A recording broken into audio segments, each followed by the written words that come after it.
Hello and welcome to another episode of the Project Purple podcast. I'm Dino Varelli, founder and CEO of Project Purple. We have an exciting interview coming up with a special guest after a few quick updates. Since 2010, we have contributed over $3 million and counting to pancreatic cancer research efforts. We have also allocated over $1 million worth of aid to more than 1,300 patients and families throughout our patient aid programs. Your monthly or one-time gift can improve patients' lives through research and assistance programs. You can donate now at projectpurple.org. Pancreatic cancer does not rest, and neither will we. Your support is truly appreciated.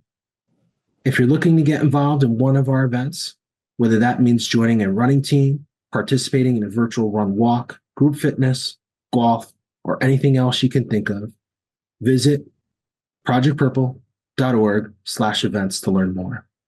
Without further ado, let's meet our special guest coming to us all the way. I say all the way, it's pretty far. We have guests from all over the world, but we're based here in Connecticut. So whenever we get someone out of our time zone, I like to say they come from far away, but from Houston, Texas, I almost said California there. Pancreatic cancer survivor, Eric Lugo. Welcome to the Project Purple podcast. Hey, good afternoon. Thanks for inviting me. Thanks for taking the time, Eric. As we record this, as I said, we had I almost said California, I think, because before we hit record, we were kind of going through kind of some show notes here. And I was like, today, as we record this, we had an earthquake here in Connecticut. Go figure. So that's why when I said Houston, I was like, oh man, I almost said Houston, California, because I think the earthquake was still on my brain here as we go through the bio here. So apologize for that, but really excited to have you here. I know we had to kind of move some things around, just scheduling wise. I was out of the office, not feeling well, so really appreciate you making the time to be here with us on the podcast. I'm excited to hear your story. I know I did some research on you. You're down in Houston. You're a veteran as well, so thank you for your service for this country and for all the freedoms and liberties we have. But you're going through this pancreatic cancer journey, so excited to have you on, hear about it. With that, I'm going to hand the mic over to you. And as I said before we hit record, this is really your opportunity, our guests, to kind of share kind of their background with our audience. We hope you do share this with your family and friends so they know a lot about you. But for our audience listening and for many of our listeners, this is their first time hearing your name, and this is your opportunity to kind of share your background and kind of what brings you here to the podcast today here at Project Purple. So with that, I'm going to hand it over to you. And like I said, you can stay as high level or you can get in the weeds. I will be taking notes. The microphone's yours. Okay, cool. So just over 6 months ago, I got the dreaded phone call from the pathologist, and they told me I had adenocarcinoma. I had no idea what the heck that was. I had to actually ask them to spell it out for me. And then I did research from there. I asked them if it was, if it had spread. They said I would have to wait, talk to oncologists. So I had to wait I had to wait a few days to get that answer. But let me rewind. So back in November 24th of 2005, I was in basic training in the Army, and we had Thanksgiving. We had a Thanksgiving meal, and all of a sudden I wasn't feeling well. I went to lay down because they gave us kind of like a relaxed day because it was Thanksgiving. So we got to watch football, eat a good meal and all that stuff. But after eating, hanging out, I didn't feel well, went to bed, started throwing up, and they ended up taking me to the hospital. I had severe pain. It felt like I had swallowed a fork. I know it sounds crazy, but the pain was I couldn't describe it. So they take me to the hospital. I'm trying to explain to the people at the hospital what's going on. And like I said, I was in basic training, so I'm sure they had seen other basic trainees going in there, and they're maybe making it up or something, trying to get out of something. I was not. I could barely speak, and they were looking at me whatever, bro. All right, let's just get this over with. So I end up getting a CT scan. They find out I have pancreatitis. So over the following like 11 days, I had an endoscopy. They did a slit on my on a pseudocyst on my pancreas. They drained it, then they put a stent, and then I went back to basic training a couple weeks or a few weeks after that. I graduated and then went on and did 5 years total in the military. And then after that, like, well, in those 5 years, like I would get like just basic medical stuff, and then that never came up. Like I would have pains every now and then, like on my upper abdominal area, but never to the extreme of where I'm like, I need to go to the hospital again. So when I got out of the military, I enrolled in the VA system. And for all the years following, I've gone like every 6 months to a year to get like basic checkups and stuff. And they always ask me, "Oh, do you have any issues like with in your abdominal area, pancreas area?" I'm like, "Yeah, well, there's pain every now and then, but nothing extreme to where I have to go to the hospital." And so I guess they just overlook it. They're like, "Okay, cool, carry on." So after all those years, I guess maybe about 2 years ago, I started having like really bad GI issues. Like I would have to use the restroom, number two, and it'd be like, "Oh, I have to go right now." And then there would be days to, and I've used the restroom multiple times a day. And then there would be days to where like I wouldn't have to use the restroom. Like I wouldn't go at all. So I was having those issues and then just other pains. And so I started trying to go, like I said, I would go to the VA. I didn't have like any other, I don't have any other outside doctor. So I'd go to the VA, I'd like message them like, "Hey, can I get this checked out?" I was thinking it was like IBS or something. So I was like, "Can I get checked out for IBS?" And they're like, "Okay, call, make an appointment." And I would call, leave a message. They like, I don't know, I fell through the cracks for a long time, honestly. So I ended up just going to, I have insurance. I went to a local GI and I told them my history with pancreatitis, like all my medical history and all that stuff. So they sent me to get a colonoscopy and um, a CT scan. So colonoscopy, horrible experience. Um, just in general, nothing abnormal. But so did that. Everything came out looking fine, and then the CT results came back. I actually got them like on my chart before I had the appointment. And then I'm like reading the stuff on there and it says like necrosis of the pancreas, inflamed organs, and caking in the omentum or something like that. So I'm like Googling these things. I'm like, what the freaking heck is going on here?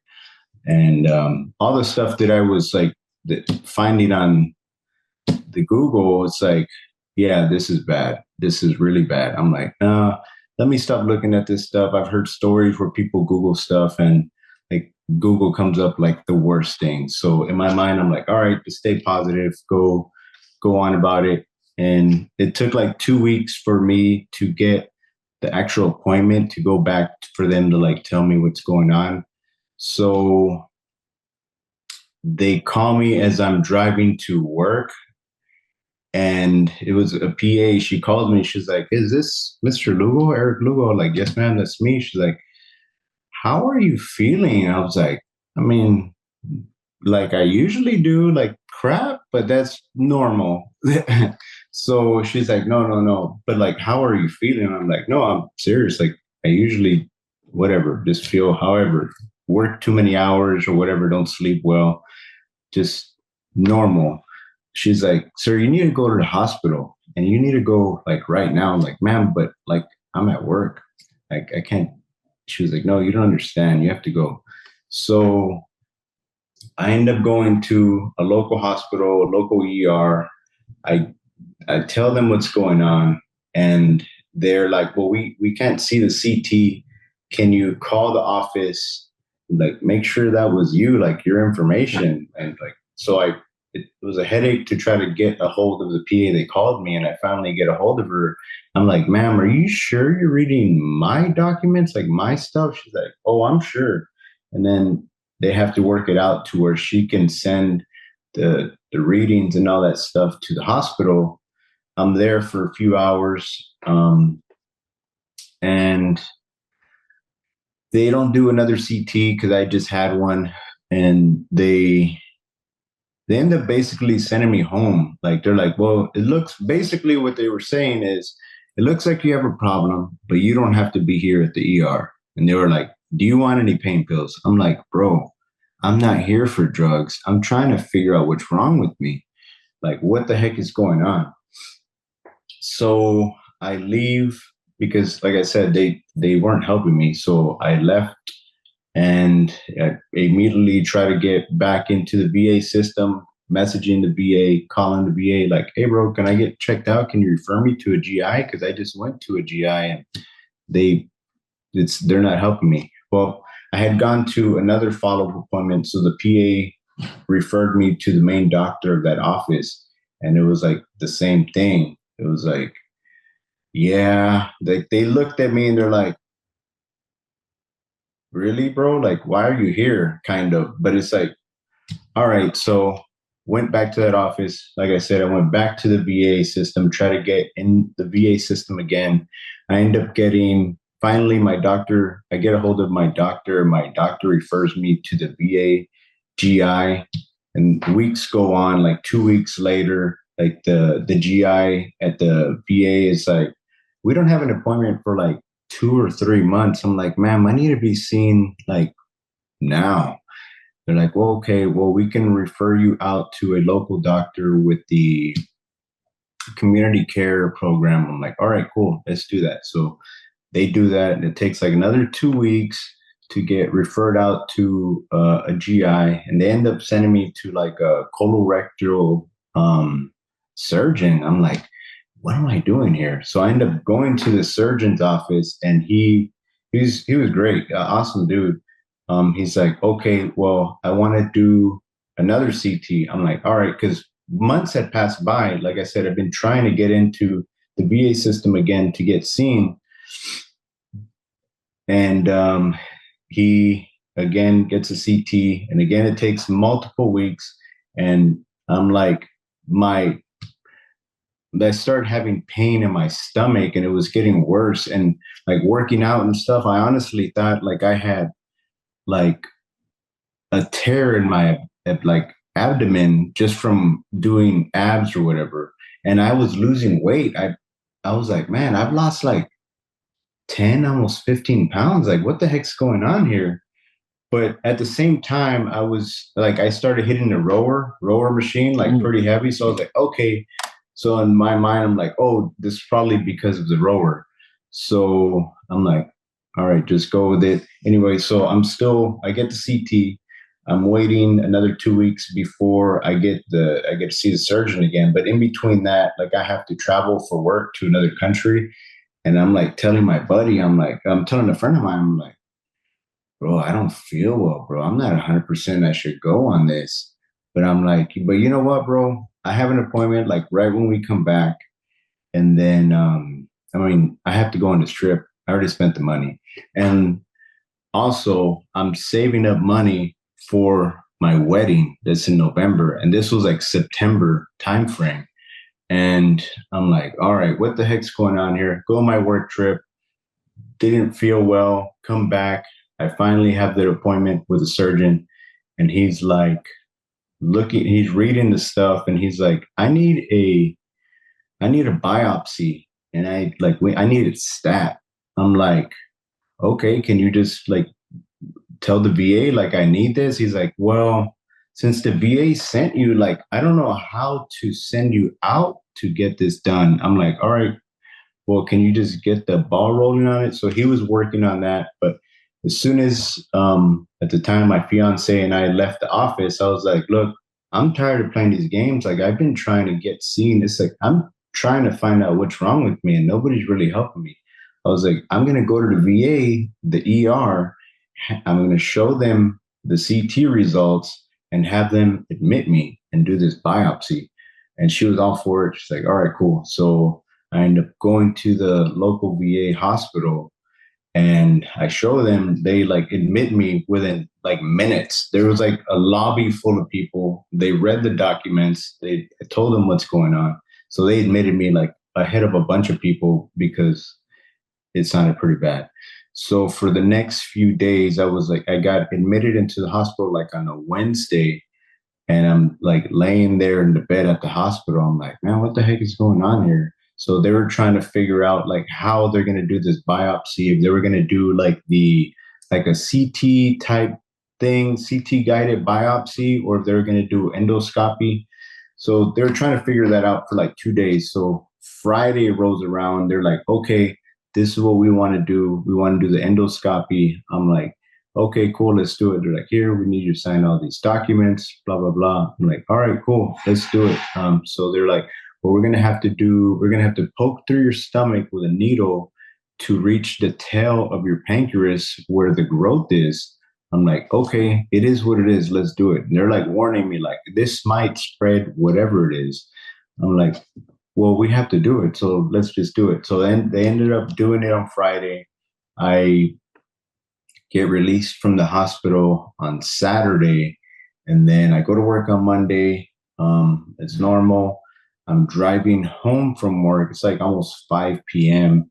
and I get a call from the VA pathologist that did the biopsy, and she's like, Mr. Lugo, just wanted to let you know the sample came back, the results came back, and it's pancreatic adenocarcinoma. I'm like I said earlier, it's like, can you spell that out for me? Like, I don't know what that is. But so went from there, and I asked them to refer me out to MD Anderson, but I had to like get an appointment with the VA oncologist, and they ended up scheduling me for like my first appointment like weeks later for a VA oncologist. But after I got off the phone with her, like I got the ball rolling with MD Anderson, which is here near me. And like a day later, thank God I was able to get an appointment. And then from there, like the appointments just came like back to back to back to back. Yeah, I'm sure it was a much different experience. So I just want to pause here for a second, Eric. So okay, you're 37. Yeah, I was 36 at the time. So 36 when you're diagnosed, that's in 23. But so help me here with the math. In 05, that would have made you. I was 19. I was like a month and change. 19 years old, man. And so you have this first, like, really like pancreatitis attack. So I always preface this, what I'm going to say here. Hindsight's always 2020, and it's easy to look back and go, oh yeah, that thing. And sometimes, like, I think mentally, now that we know, we think like every don't take this the wrong way, like every ache and pain was the cancer, right? Which we don't know. But if we look from like big stuff, before 19, did you ever have a pancreatitis or anything that would have been mildly been comparable to what you experienced there in basic? Never. I was always a healthy kid, full of energy, never any kind of medical issues. Never.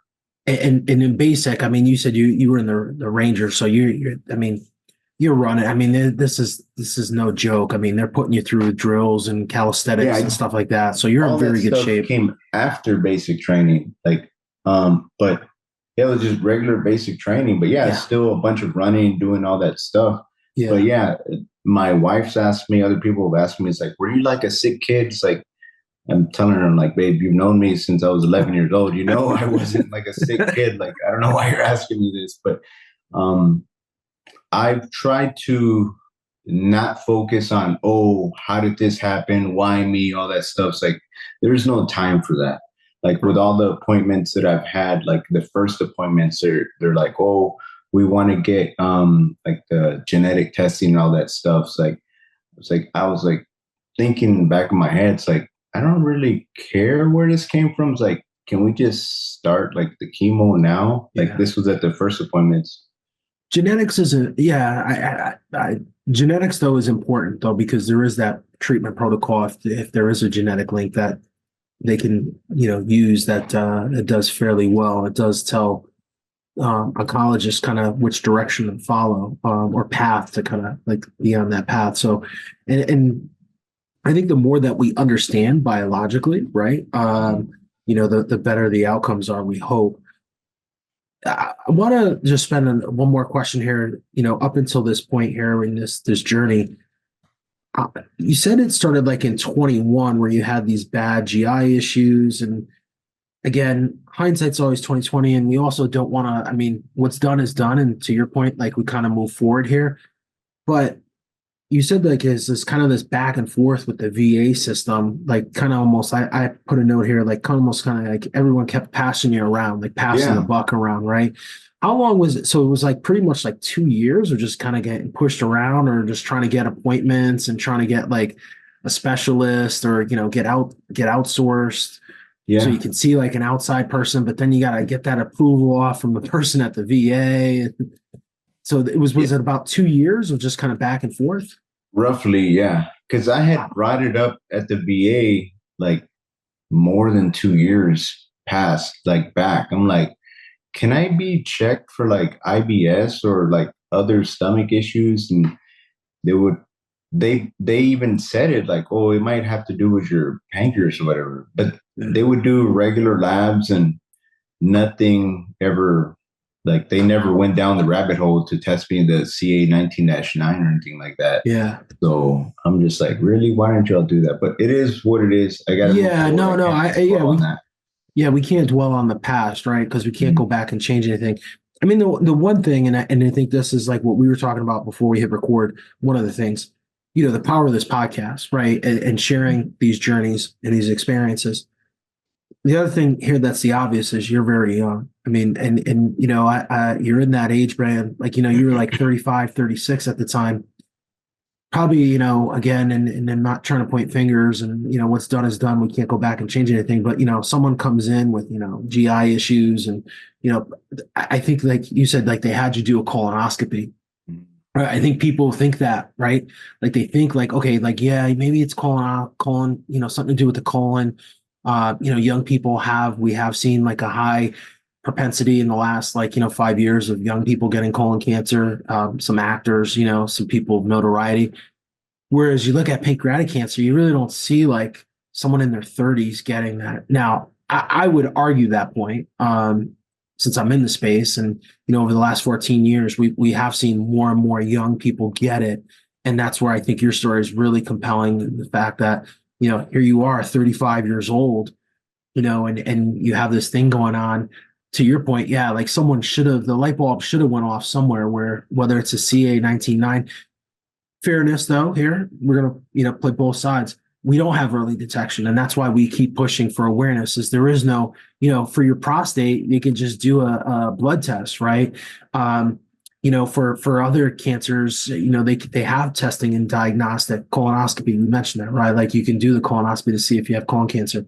PSA, measures the prostate. So there's things there that are available for some cancers, and I think that's part of the frustration as a whole from the pancreatic cancer community is, it does impact young people, but that light bulb doesn't generally go off, especially, in certain circumstances. And God, man, how awesome would it be to just be like, dip the stick, and whether it's a urine test or, a blood test that would say like, hey, man, yeah, you got to do, something further diagnostically to kind of figure this out. We're pushing, but that's where I think sharing, stories like yourselves, Eric, here is so powerful because, people out there watching and listening, if you're in your mid 30s, and you may not even have a history of pancreatitis or had an episode, but if you have like really bad GI issues, you may just want to just check off that box of pancreatic cancer. Because that, we've had people come on the podcast, and GI issues have been their major, symptom. And that's all they kind of went through. And they kind of similarly, right? Like you go on this hamster wheel of trying to like check off all the boxes, and pancreatic cancer doesn't become one that. So it's powerful stuff there, given your experience. So now let's go to you get to MD Anderson, which I know is probably a much different clinical patient type experience than being at the VA. Not throwing the VA under the bus. I mean, this is the reality. I mean, the system is what it is. But MD Anderson's a wonderful institution. It's one of the top cancer hospitals in the world. I know we've worked with them on their pancreatic cancer team, so I know some of the guys there very well. But let's go there with your experience. So yeah, it was a totally different experience from being at the VA. I say it's like the Chick-fil-A of hospitals, basically. Like they treat you great, very positive. Never have I heard anything like in a negative way. Like they're always very positive. So like I said, I started with appointments there. They quickly set me up for another biopsy for a separate growth that I have on the peritoneum.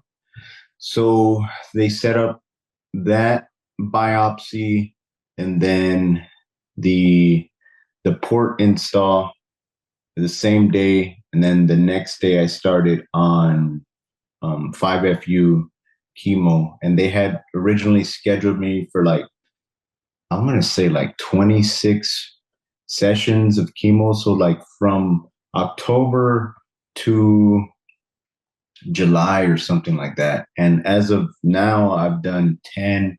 It's currently on hold. So that's where I'm at now. So you said you're on hold. Is there a reason why they put you on hold here? So they offered me a clinical trial, and awesome. I said, all right, let's do it. So I'm on a 3-week washout period until next Wednesday, I think it is, the 10th.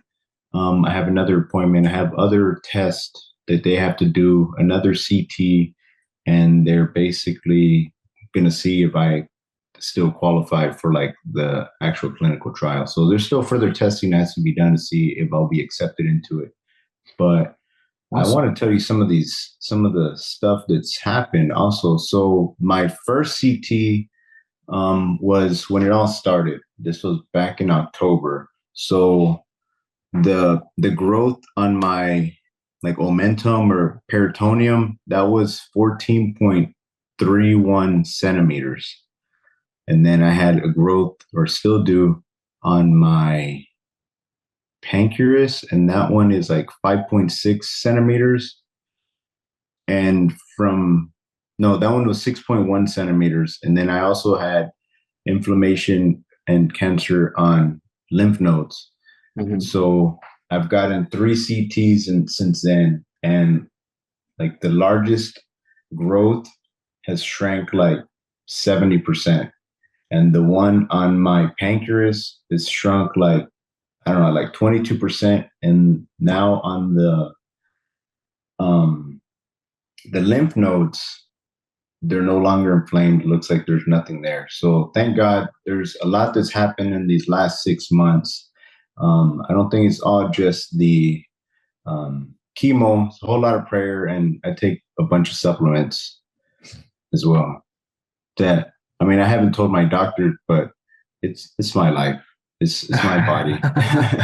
Well, we'll talk about those hopefully. So yeah. That's awesome, man. So I want to talk about, so 5FU is like the kitchen sink, right? Like the chemotherapy treatments for pancreatic cancer, and being young, maybe there's an advantage to that at your age, but you did 10 sessions. How were the 10 sessions? Like, let's be honest here. Like, I mean, I know at first it probably wasn't as bad, but I know we talked to, and some people, over time they get harder and harder and harder. So let's talk about your 10 sessions here. So after the first one, I felt like super exhausted, like for days. Like I was just like on the recliner. I would just have TV on, watch football, whatever. And my wife would be like, she would just like try to make conversation with me, just basically make sure like I'm okay. Cause I was just there like a zombie. I was gone. Somebody had asked me like, bro, like, how was it? How did you feel? I was like, bro, it was bad. I put my body through the ringer on multiple occasions throughout my life, and it felt worse than that. And I told them, I was like, I had to check myself. I was like, man, am I depressed? Is this depression? I was like, no, it's not depression. I had to tell myself, like, bro, there's no time for that. We're on a mission here. Let's get this freaking stuff um, shrunken. So the initial plan was to stop the spread of the cancer that had gone from the pancreas to like near my belly button. Yeah. So it was spreading like a wildfire, quick, fast, in a hurry. And after like the pain after the first session, it was really, really bad. Like really bad. It was after they did after they had done the biopsies, I swear that like made the pain like super bad. Like honestly, I've told my wife, I've told a couple of people, it's like, man, the pain, if this continues, like I don't think I'm gonna live past a month.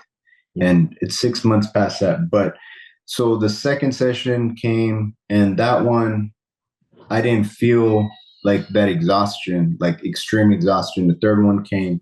They've all been different each session for whatever reason. I have no idea. I don't know if it's diet or what. But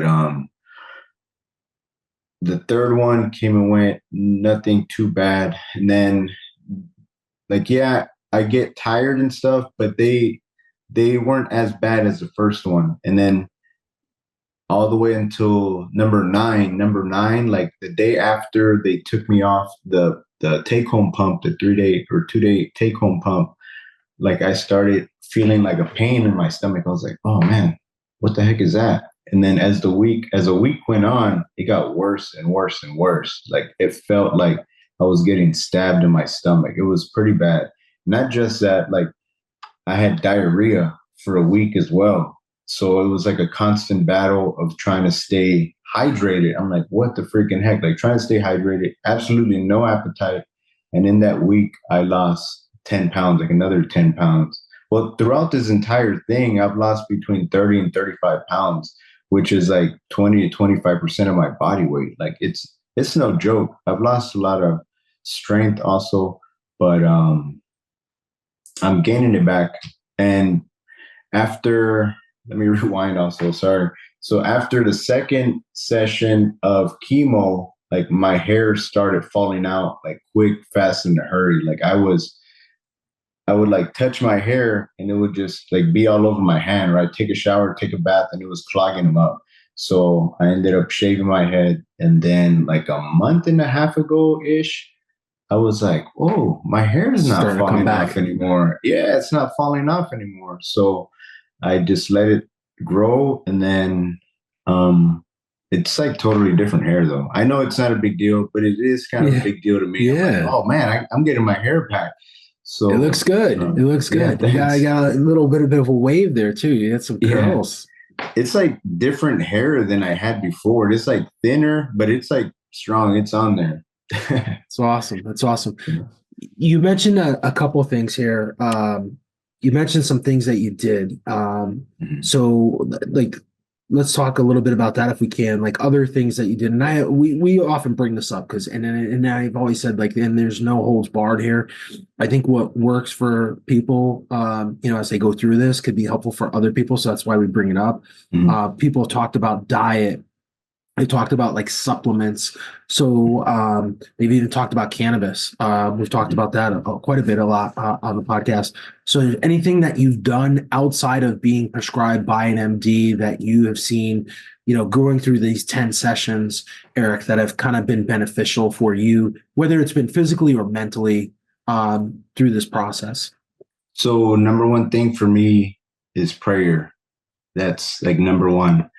Um, Besides that, it's been just support from family and friends and just staying positive because it'll take you in some dark places, this journey. And supplements wise, early on into this, somebody introduced me into a supplement that is a concentrate that is soursop. It's a fruit. And I've been drinking that ever since. And I believe that's helped my CA19-9, along with the chemo as well go from almost 900 to 11 now. It's at 11. It's on my Instagram. People can see it. Yeah, I'm not yeah. making this stuff up. It's real. So what's the supplement again? It's a soursop. Soursop, it's the name of the fruit, and it's a juice that I drink every day. And I, I bought it or my family got it for me in Mexico. Oh, that's awesome. I mean, we have an open dialogue here on this podcast, and I think it's important that people do their research, right? And Yeah. everyone is different. But I love when we share these things because um, I've never gone through chemotherapy. You're sitting in you're sitting there, you've done this, you've done 10 cycles, man. So you speak from experience. And if there's things um that have helped you through that journey that we can share with our audience, just never know the impact in a positive way that we're going to have on someone else. You talk about faith and family. I'm going to spend a minute there because there is an underpinning that I see from talking to a lot of survivors here on the podcast, and that's faith. And then naturally family and having support. Was faith something that was always kind of been a part of your life? Not that it matters in this spot, but it's just kind of interesting. Talk a little bit about that. Yeah, I mean, as a kid growing up, I went to church, and then like everywhere I've lived, like even when I was in the army, I'd go to church on Sunday. Did I go every Sunday? Was I the best Christian? No, nobody is. But Yeah. yeah, I've always held on to prayer. I've always held on to faith, to God, to Jesus. That's number one. I hear you, man. It's I grew up Roman Catholic and was forced to go to church every Sunday. And then when I went to college, I didn't go every Sunday. I still believe in God today, and I don't go to church every Sunday. I haven't been to church in a while, it seems. But faith is such a big part of this, and regardless of what you believe in, I think whatever faith you have. It's just important to have that because I think it's so powerful as you go through these journeys. Talk a little bit about family here next. Um, I know you mentioned your wife. What's the support of the family been like, for you during this time? Yeah, my wife's been here through this journey this entire time. Like I said, I got diagnosed with the pancreatic cancer like a month before we were supposed to get married. I'm like, Wow. I know we're supposed to get married, but I don't know how this is gonna go. And you can run off if you want. I told her like multiple times, but she didn't. We ended up getting married, and That's good. so she's stuck with me, been to all my appointments and stuff with me, and then family, from my mom and dad to my in-laws, and everybody's been very supportive. Other people that have come from like family friends and stuff. We got family friends who, man, they're amazing people. Anything and everything. Not that I've taken them up on it, but they're like anything that you need, and they absolutely mean it. And yeah, that's very important to try to have people around you that are positive, and it's just great. So I got a couple questions here for you, and one of them kind of relates to the topic we're on right now. And um, as I mentioned before, we get a lot of calls here at Project Purple, and I think this is an important one from the patient standpoint. And this is how I'll phrase this is like, so a lot of times we get calls here, or someone watching or listening is going to see this episode and be like, oh man, someone in my family just got diagnosed with pancreatic cancer, or my neighbor down the street just got diagnosed. What's the best thing and you don't have to name the person, or you can even generalize this, but often the question to us is, hey, I know someone who just got diagnosed. What should I do for that person? And where I'm coming from this is I think a lot of times family and friends, the people that are diagnosed, just don't know what to do. And I always think it's kind of cool to see from the patient's perspective, what is the answer to that question? Well, one thing that's always great is just people, family, friends, and stuff, just letting me know, like, hey, a call, a text, whatever, like, hey, I'm praying for you. Hey, if you need anything, I'm here for you. But one thing that I didn't like that some people try to do is like, oh, you need to do this, you need to do this, you need to do this. Like, this is a very heavy load to carry. It's like, please don't overwhelm people. At least me personally, it's me personally. It's like, just let me at least get this battle started. Don't overwhelm me with all kinds of stuff. You need to drink this. It's like, you know what I mean? It's like, slowly, just be positive, offer Yeah. prayer, help, or anything like that. But don't overwhelm people.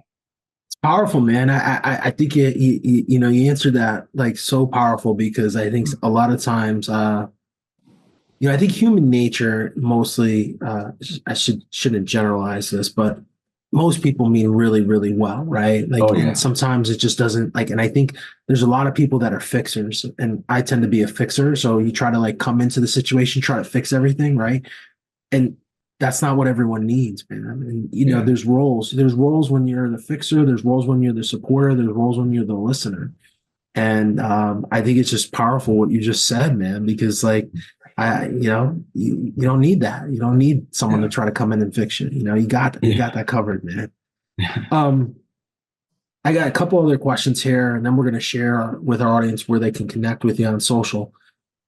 You said something, and you said kind of use the terms here. I wrote down on a mission, and I often, as the host here, meeting you for the first time, I kind of see like this path, and kind of this question has popped up before, where people's like personal experiences, like prior, whether that's been like life or work, kind of prepare them for this journey.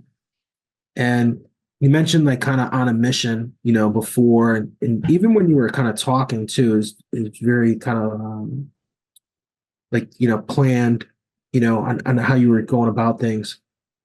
Have you ever thought about this, Eric? And I know it's been a short couple time, and this is a super loaded question. You can tell me like, hey, no, and that's the answer. There's no right or wrong to this by any means.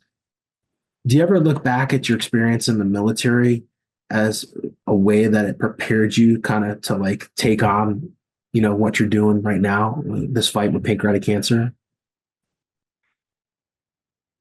I would like to just say, oh yeah, that prepped me for all the hard things in life. But I'm not gonna lie to you, man. There's honestly no prepping for this. And it'd be pretty weird if you're trying to prep for like, oh yeah, when I get stage 4 cancer, yeah. But no, there's just try to stay positive. I don't think there's anything that can get you ready for this. It's the I don't know perfect if that's the answer. right answer, the wrong answer. That's No, just my it's answer. that's your answer, man, and that's the perfect answer. And I just I think you bring up something that's really important. Like no one ever prepares for cancer, right? Like Yeah. no one ever is like, hey man. And I think oftentimes, I think people use the analogy, it's like going to war. Um, where, I don't know. I mean, again, I've never had cancer. Um, also never gone to war. So I think those are two different experiences, right? And so um I think that's the perfect answer, man. I think you nailed that. Next question here. Someone watching or listening, given what you've gone through here in the last couple months, the last couple years, going back and forth, are there, key points, or like, is there like a bunch of things? I wouldn't say bunch, but because that could be a little bit long-winded here. Are there like some top things that you would give in terms of advice for someone listening that just got diagnosed, that is like just starting their pancreatic cancer journey? Like, what would you tell them to do? Um, Run to God, man. God can help you out. Two, stay positive, and three, find you some soursop. Love it. Whatever kind of supplement you can find, the strongest, purest form of it. or just eat the fruit if you can find it. What type of things do you do daily? Because you mentioned positive, and I love hearing this. Uh, do you have like a routine, kind of stay positive every day? Because you were talking about, man, like some days, like it was awful, like, whether it was GI issues or just like sitting on a recliner, just like zoned out, like watching football, but not really watching football, right? Like how, like, do you pray every morning, or is there like a certain routine you have every day to kind of keep you in that positive mindset? I wouldn't say necessarily routine, but yeah, I do pray in the morning. If I'm driving to work multiple times throughout the day. Throughout the chemo, like with the pump on, without the pump on, I've gone like on long walks, like over 10 miles, just in the neighborhood, connecting neighborhoods, all that stuff. Not necessarily any kind of routine. One thing I did do also early on was I had heard, that wasn't a podcast. I watched a video on YouTube, and it was a doctor talking about the ketogenic diet. So I kind of did that. I had to modify it because I didn't do like red meat. So I stayed away from red meat just because it's bad on your pancreas. And I stayed away from like the fasting type thing just because I was losing weight quick, fast, in a hurry, and I was trying to avoid that. So yeah, I just stayed away from sugars, bread, just ate a lot of chicken. I mean, I still do it now that the CA19-9 is down to 11 from the last reading a couple of weeks ago. I like now I'll eat like chips and salsa at the restaurants or whatever, or like stuff like that. I don't go on full like eating candy like I used to before. But that, I mean, I guess that's part of a routine. Awesome. It's great stuff. I'm a big chips and salsa guy. So you saw my when you said that, I was like, man, I don't know if I could live without chips and salsa, man. But I never said no to chips and salsa, especially going out to restaurants. Last question here, and this is always, I always say this is the loaded question of loaded questions. There's no right or wrong, but given your experience and what you've gone through, Eric, what's your definition of pancreatic cancer? How do you define it? Well, I thought about this after listening to a couple of your podcasts. So I was like, man, let me see. So He's going to ask it. Let me figure this out beforehand. To me, just a sneaky snake that was pretty hard to diagnose, that trying to take me out pretty early in life. So, but it brought me closer to God. But that's what it's been. It's a sneaky snake. Powerful. Eric, if someone watching or listening, I know we mentioned you're on Instagram. I don't know if there's other, if you're on Facebook or other channels, but where's the best place for them to kind of connect with you, follow your journey? On Instagram and kind of on Twitter, but mainly Instagram at Leftyvato, Leftyvato. I'm left-handed. It's not a political thing. So that's what it is. Isn't that crazy? Like in this day and age, you gotta justify like politics here, like what side you're on, man. That's crazy, man. I'm not saying what side I'm on. I'm just saying. No, I know, but we gotta like say it's not political though. Just come on, man. All right, so Leftyvato, Leftyvato. Here on Instagram. I just hit you up and I see you got your Twitter handle as well in here too. You got a link to your Twitter too. So Eric, thank you so much for being a guest here on the Project Purple podcast and allowing us to share your journey. It's truly been an honor. Thank you for your service. Yes, sir. Thank you very much for inviting me. I appreciate it. Thank you for listening to another episode of the Project Purple podcast. If you like this episode, feel free to share this episode and make sure you follow us wherever you listen to podcasts. That's a wrap of another episode of the Project Purple podcast. Until next time, please be safe.